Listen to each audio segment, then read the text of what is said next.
Saludos, en esta serie de videos sobre Peter Gabriel vamos a hacer una pausa para dedicarnos a la relación mito-ritual en Peter Gabriel, fundamentalmente y puntualmente en cuanto a este álbum de acá. ¿Cómo se presenta esto en este álbum? El álbum número 4 de Peter Gabriel, conocido en Estados Unidos como el Security, pero antes vamos a hacer una pequeña biografía, una cronología y presentemos a Peter Gabriel. Una de las fuentes que vamos a utilizar para referirnos a la historia de Peter Gabriel es este libro de José Andrés Rojo sobre Peter Gabriel. No es exactamente una biografía, de hecho es curioso porque el libro tiene varias elaboraciones del mismo autor, como digamos reflexiones y algunos desarrollos de pensamiento que el mismo autor propone. Entonces pues es un libro interesante, para mí tiene algunas cosas a veces sobreelaboradas, pero bueno, es un libro interesante y sobre todo me interesan tres secuencias sobre la vida de Peter Gabriel acá. La primera, y después vamos a ver esta secuencia qué significan. La primera es la secuencia del Peter Gabriel niño montando bicicleta. La segunda es muy curiosa porque es el momento en que la familia está de vacaciones y se trasladan a la antigua mansión victoriana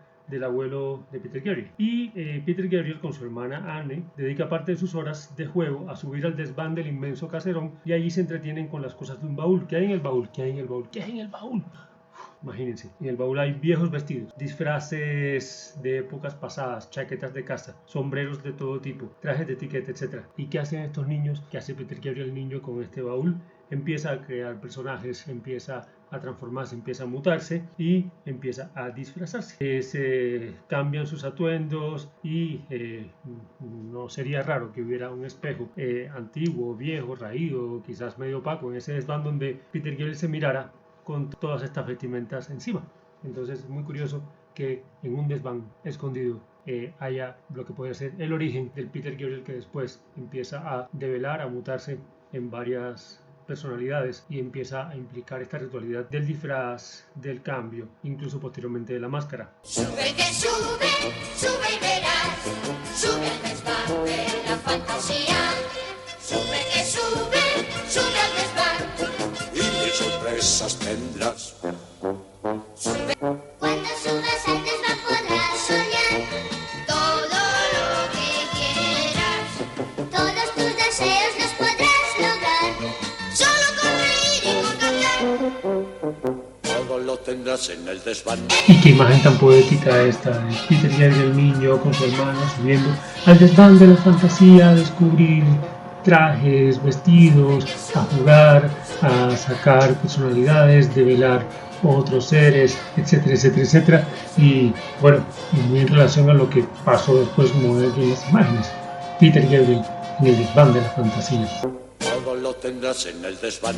Y la tercera secuencia es ya en la adolescencia de Peter Gabriel en el Charterhouse y su encuentro con Tony Banks y sus primeras experimentaciones y sus primeros descubrimientos y sus primeras experiencias musicales entre Tony Banks y Peter Gabriel. Estas tres secuencias y pasemos ahora entonces a una cronología muy resumida y un poquito acelerada. Bien, antes vamos a aclarar que una fuente que estamos utilizando es el canal de Genesis Archive, canal de YouTube, que es buenísimo, buenísimo. Revísenlo, buena información interesante y muy buen material en ese canal.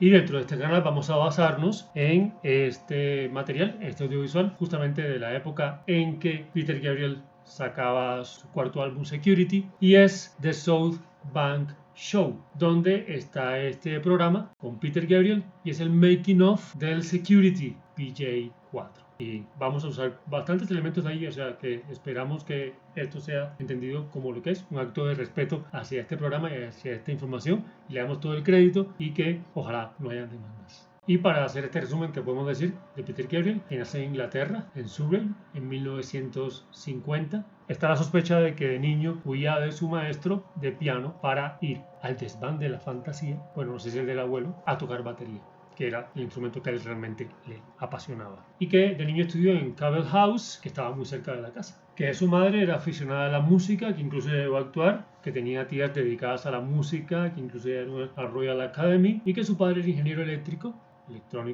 no sé, eléctrico, lo cual además tiene mucho que ver, es muy coherente con todas las inquietudes también que desarrolla Peter Gabriel con relación a este tema de la ingeniería, del laboratorio, del estudio de grabación, de todos los sistemas tecnológicos, eléctricos y demás para sus montajes, sus actuaciones, sus conciertos y para la elaboración justo de este álbum del que vamos a hablar hoy. Que en el 63 entra Charterhouse School, justamente donde va a conocer a Tony Banks, que comienza su carrera musical como percusionista y que en el 66 él con 4 de sus compañeros de escuela muy jovencitos forman Genesis, que en el 66 entonces se unen todos para desarrollar este proyecto, que en el 69 sacan su primer álbum, From Genesis to Revelation, que está acompañado por un montón de conflictos con respecto a el productor, a quien les acompañó, que era lo que ellos querían, que en fin, pero bueno, fue un detonante y de eso hablaremos en otro momento, y que en el 72 con su cuarto álbum, Foxtrot, pegan en la crítica, pero que sobre todo pegan en la crítica cuando a partir de ese año y sobre todo en el 73 cuando ya lanzan Selling England by the Pound, de los mejores álbumes del rock progresivo, para mí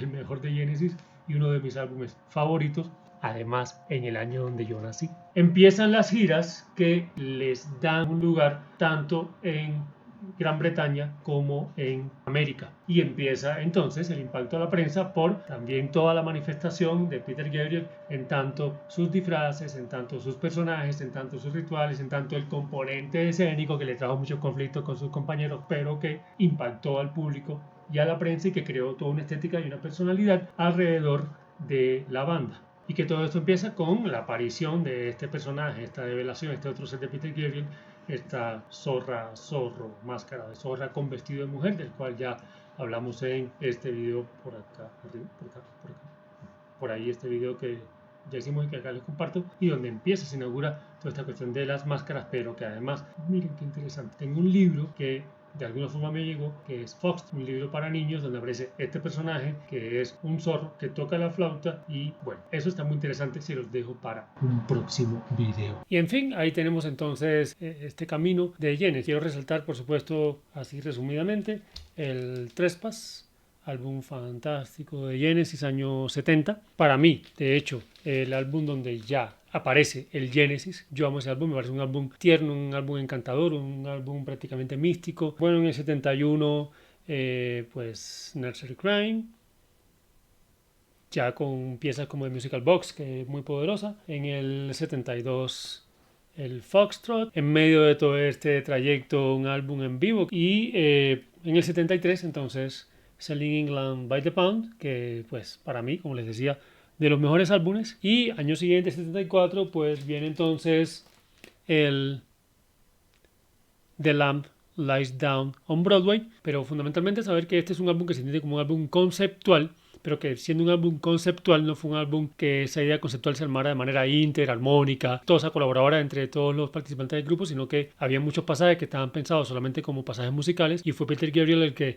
se inventó toda la idea de este personaje, de Israel, de este personaje que es el protagonista de la historia del Lamb, y que además fue también conflictiva esta construcción, y que en términos de escena ya configuró una noción mucho más allá de, digamos, lo performático y esa teatralidad de Peter Gabriel, en este caso incorporando o siendo medium de, no sé dónde sale ese ser extraño, de este personaje Israel. Y ahí entonces 74 sale este álbum, se crea ya la crisis, encuentros conflictivos en el grupo. Peter Gabriel con su vida privada, con su hija, sentía que no se le estaba respetando o que no tenía tiempo suficiente. Además ya también con otros intereses también personales e incluso con una necesidad de meterse en temas cinematográficos. Hay un diálogo interesante que lo explico en otro video con el director director del Exorcista, y donde ya había una propuesta para Peter Gabriel, en fin, que una escritura, etcétera, que justamente tiene que ver con un texto que Peter Gabriel es el que lo propone para el álbum en vivo. Es una historia que él se inventa, que está acá en el álbum y que le llama la atención al director del Exorcista, y bueno, ahí vienen muchos conflictos en la banda y Peter Gabriel finalmente anuncia su separación de la banda, pero curiosamente él ya tenía unos compromisos con la gira del Lamb y tiene que cumplir con los compromisos, entonces nada, le toca continuar y hacer conciertos ya estando tomada la decisión de que no continúa con la banda. Y vamos entonces a esa etapa de conflicto para pasar justamente a la carrera en solitario de Peter Gabriel. Antes tenemos algunos datos de este conflicto que son muy interesantes. Bien, aquí está la noticia. En el 74 entonces, justamente durante la gira mundial, Gabriel decide abandonar Genesis. Él explica que tenía otros intereses. Bueno, estaba todo el tema de retiro familiar, prácticamente de dedicarse a una situación hogareña y también de agricultura, de hecho a los sembrados. Incluso aquí él mismo plantea que necesitaba dedicarle tiempo a esa labor. Dice, no podía esperar que la banda atara sus horarios con su, digamos, servidumbre a las coles, a ese espacio de finca, naturaleza y demás. Estaba preocupado con el aumento de dinero y de poder, y que si hubiera quedado, se quedaría entonces anclado a las luces, a los focos, a la escena, quizás a la fama. Pues sí, Peter Gabriel entonces necesita estar con su hija, en su columpio, compartiendo esa vida familiar que extrañaba. Aquí está pues la foto de su hija y bueno, compartiendo acá en este espacio campestre, en este espacio natural. Prácticamente de hecho estaba la sospecha de que Peter Gabriel no se retiraba solamente de Genesis, sino de la carrera musical, o por lo menos de los escenarios, por lo menos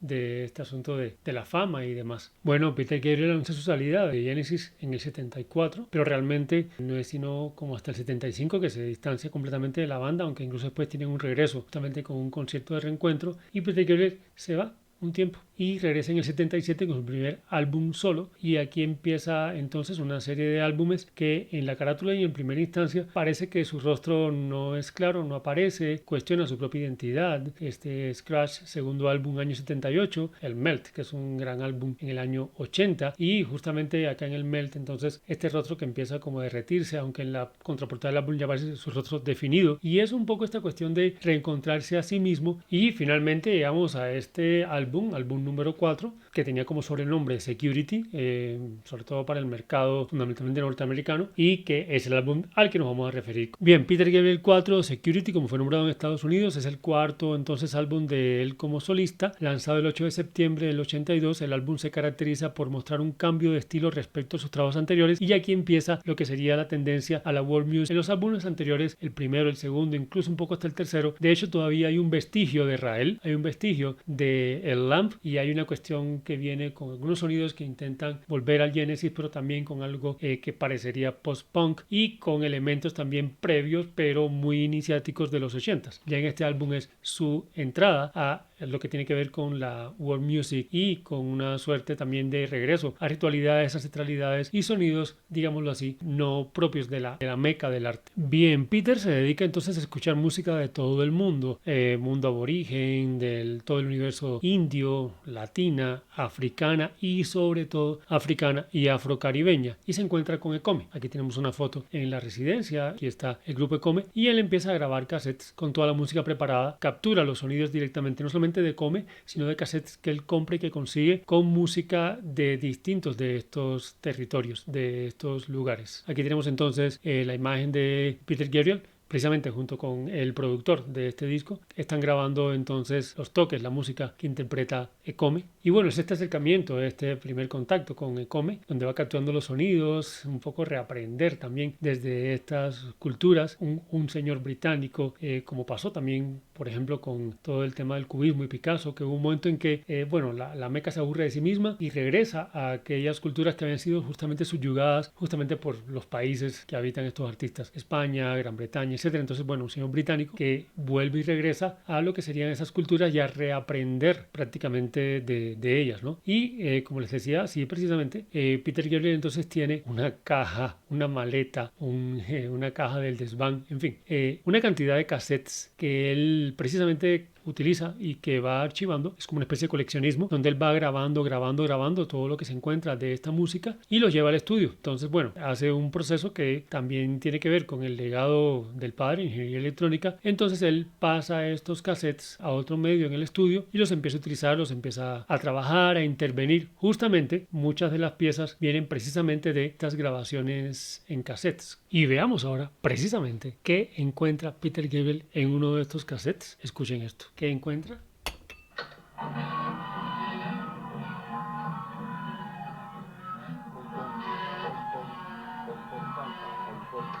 Exactamente, el comienzo, una de las piezas emblemáticas de este disco. Bien, aquí tenemos entonces algunas imágenes justamente de estudio de Peter Gabriel con todos sus sistemas. Aquí, como decíamos, cómo a partir de la música que graba en cassettes empieza a intervenirla, cómo estos sonidos pasan entonces también a teclado y encima le empieza a cantar. Es un trabajo improvisativo aquí que está trabajando con la pieza que se llamó Hans. Y bueno, tanto es así que al comienzo en el estudio todo se crea de cero, es un trabajo de laboratorio, de experimentación, de bocetar. El estudio mismo es el que provoca la creación, da lugar a las piezas. Incluso él llega precisamente y no tienen ni siquiera el título definitivo de las piezas, sino que él trabaja con unos títulos supuestos, como por ejemplo The Rhythm of the Heat, que llama Jung in África, justamente porque parte de un pasaje de Jung que se enfrenta a una danza africana. Y pues tenemos acá el título de trabajo de Hans. Esto es muy interesante. De dónde saca Peter Gabriel los sonidos, justamente del mundo, de lo que se bota, de la basura, del sonido incidental, del basurero, de un botadero de carros, de un televisor, de vidrios rotos y quebrados. Sonidos que parecen ancestrales, que parecen misteriosos y que son el sonido que sale de cuando soplamos en un tubo de escape. Es un experimentador, es un creador, es una experimentación sonora, es un sonido incidental que bueno, se pasan al teclado con un programa muy pionero para la época. Aquí está el programa entonces como el sonido se va ampliando en el programa digital y en este sonido del teclado entonces el teclado ya incorpora los sonidos incidentales y se va a las notas. Entonces las teclas del piano ya no suenan como teclas de piano, sino que suenan como cosas que quiebran, como sonidos misteriosos, como objetos, como el parabrisas de un carro o el tubo de pantalla de un televisor que se rompe, en fin, como un metal. Entonces esto trae como consecuencia algo muy interesante y es precisamente que este álbum de Peter Gabriel, como pasa con muchos trabajos futuros de Peter Gabriel, no suena a lo que debería sonar. Es algo muy raro, ¿no? Entonces, bueno, él traslada el teclado de sonidos de percusiones, tambores, marimbas, objetos de un basurero, siendo destruidos pantallas de televisión, vidrios, etcétera, soplidos que atraviesan un viejo tubo y que después serán el sonido de piezas como The Rhythm of the Heat. Al principio en sus cantos, la voz de él sobre el sonido no tiene palabras, no hay letra escrita, son puros sonidos, o sea que la voz también es un instrumento, es un puro sonido y le parece a él que, y él lo dice en las entrevistas, que le parece más emotivo. Él resalta el impacto emocional de la música africana también y por eso también la emoción de la voz sin letras, sin palabras. Y para él la música africana tiene un impacto emocional que supera a la música europea occidental, digamos a esa noción técnica de música europea occidental. Bien, en el caso de Jung in África,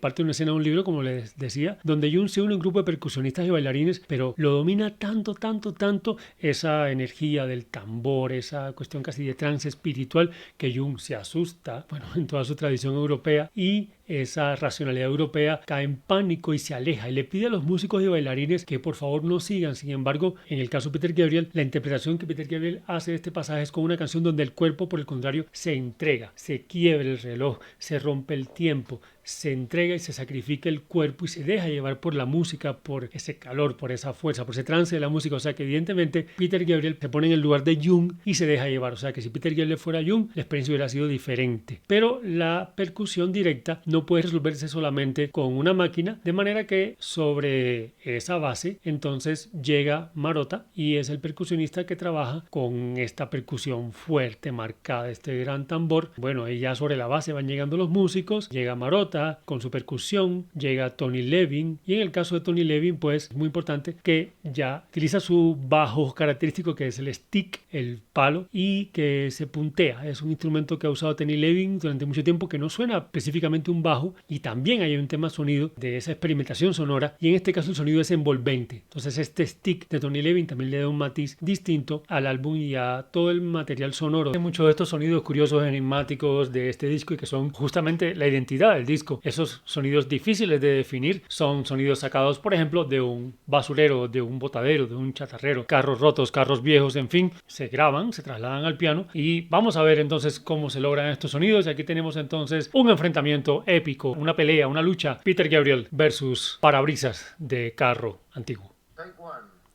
Toma 1, entonces va aquí el primer sonido. 1, 2, 3, 4. Bien, muy bien. Fácil de quebrar, se grabó el sonido y este es de esos sonidos extraños que a veces uno dice, bueno, ¿por qué aquí las cosas no suenan a lo que deberían sonar? Que es este sonido que no sé si es el teclado, percusión, algo que se rompe, ahí está. Y vamos ahora a este round importantísimo. Peter Gabriel versus tubo de pantalla, televisor clásico. Va, toma 1. A la 1, a las 2, a las 3. Strike 1. Otro intento. Más fuerza. 3, 4. No, Strike 2, difícil, ese tubo de pantalla está muy duro. Bueno, aquí hay una cosa muy importante y es un sonido que intenta sacarse primero golpeando y no se logra y finalmente, más bien este tubo de escape sale un sonido soplando. Y de ese aire, de ese soplido de un tubo de escape, sale un sonido característico de este disco y sobre todo característico de Rhythm of the Heat. Se traslada al teclado del piano y ahí empieza a trabajarse.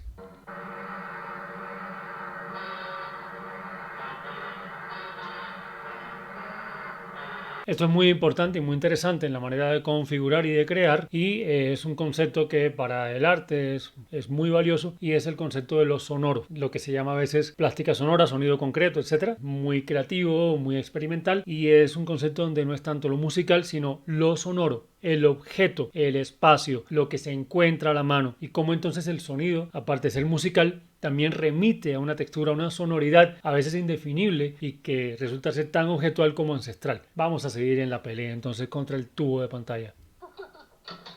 No. Strike 3. 1, 2, 3. Tú puedes. Sí. Finalmente fue roto el tubo de pantalla. La lección entonces es muy clara. La lección es que primero, los tubos de pantalla clásicos eran bien resistentes y segundo, no se puede romper un tubo de pantalla clásico resistente con un tubo de escape. I think we did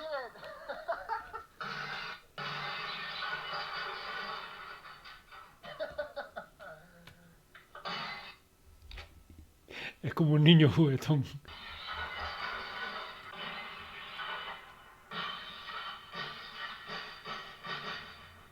Del tubo de escape a The Rhythm of the Heat.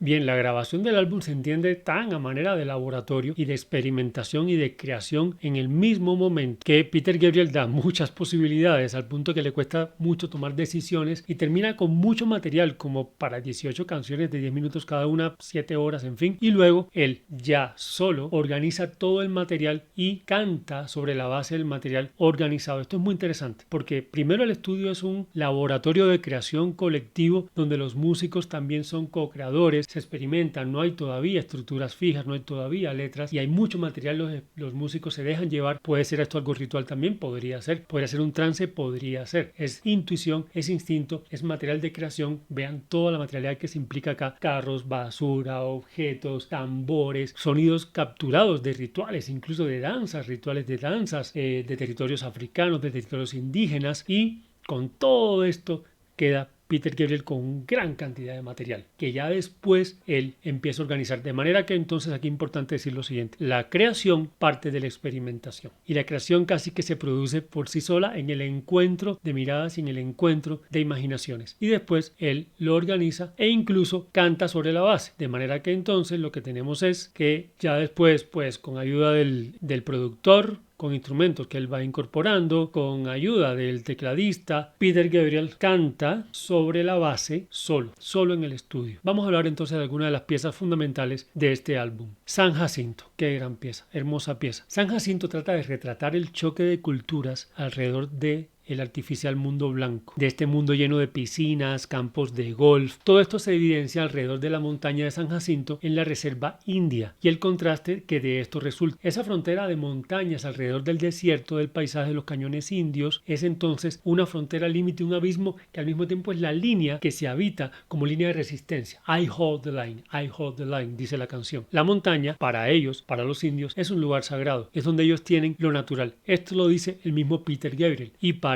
este hombre protagonista de la canción es agarrarse a esa línea, la línea de la naturaleza, del instinto, no dejarse seducir por ese mundo de lo artificial, subsistir, sobrevivir en esa línea, en ese límite que es finalmente la resistencia, resistir en la frontera. Aquí tenemos entonces ejemplos, imágenes. Es muy interesante esta relación de Peter Gabriel con esta canción, con la espiritualidad, la noción de San Jacinto ya en sí como una noción sincrética entre una reserva india y también un nombre que tiene que ver por supuesto con un santo, en este caso católico. Muy importante lo que pasa en la puesta en escena. En The Rhythm of the Heat, Peter Gabriel ya invita a estos músicos afrocaribeños, afrodescendientes. Aquí está Come, muchas otras personas que también interpretan esta pieza, y es muy fuerte, muy contundente la manera en que Peter Gabriel, como dice la canción, se entrega al ritual. Prácticamente tiene una experiencia totalmente diferente a la experiencia de Jung. En este caso, Peter Gabriel sí cae en el trance, en la misma puesta en escena de los músicos pioneros en llevar al escenario músicos que no estaban considerados dentro de la Academia del Arte y de la Música. Y aquí lo tenemos, Peter Gabriel se arrodilla,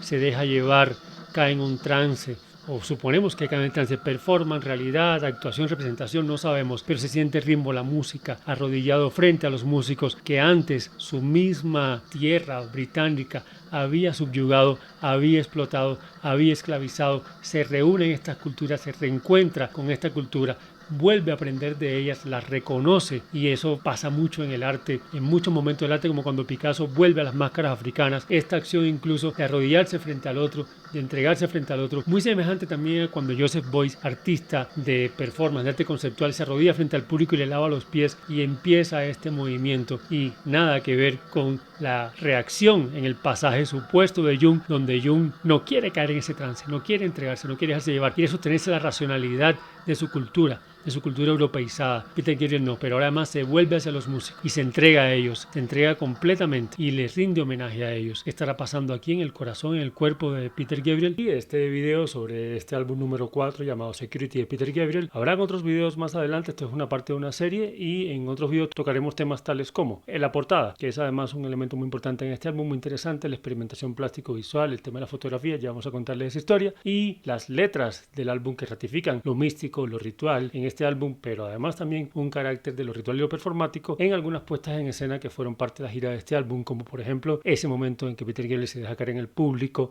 ese dejarse caer casi performático, ritual de escena, en fin.